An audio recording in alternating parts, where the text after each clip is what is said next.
President Ziaur রহমানের আদেশে রক্তভেজা সংগঠন বাংলাদেশ জাতীয়তাবাদী দল নন্দীগ্রাম উপজেলা এবং পৌর বিএনপি আয়োজিত আমাদের প্রিয় নেতা দেশনায়ক তারেক রহমান 18 বছর যাবৎ বাংলাদেশ থেকে হাজারো হাজারো 7 সমুদ্র 4 নদী পাড়ি দিয়ে লন্ডনে অবস্থান করছিলেন।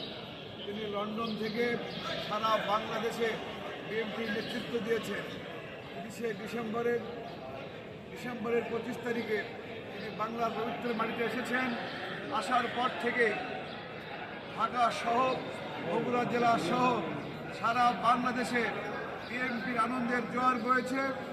আমরা 2026 সালে ফেব্রুয়ারি মাসে নির্দলীয় নিরপেক্ষ তত্ত্বাবধায়ক সরকারের অধীনে যে ভোটটি হয়েছে, এই ভোটে বিপুল সংখ্যক ম্যান্ডেট নিয়ে বিএনপি জয়লাভ করেছে।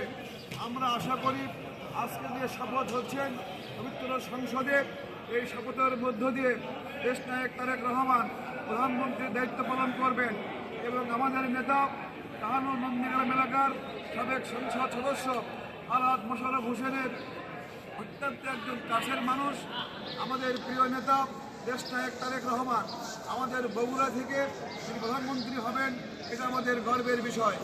আমরা বলতে চাই, সর্বপ্রথম সারা বাংলাদেশের অবহেলিত বগুড়া জেলায় ফ্যাসিস্ট আওয়ামী লীগ সরকার যে ক্ষমতায় ছিল, এই ক্ষমতায় থাকাকালীন বগুড়া জেলার কোনো উন্নয়ন হয়নি, কোনো বেকার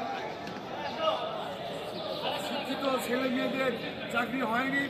আমরা আশা করব তারেক রহমানের 31 দফা দাবির ভিতরে যেগুলো দাবি রয়েছেন, তার ভিতরে একটি দাবি যে আমরা যারা শিক্ষিত বেকার যুবক যুবতী রয়েছে এদেরকে মূল্যায়ন করা হোক। বগুড়া বিমানবন্দর অলরেডি কাজ শুরু হয়ে গেছে। আমার জানার মধ্যে অল্প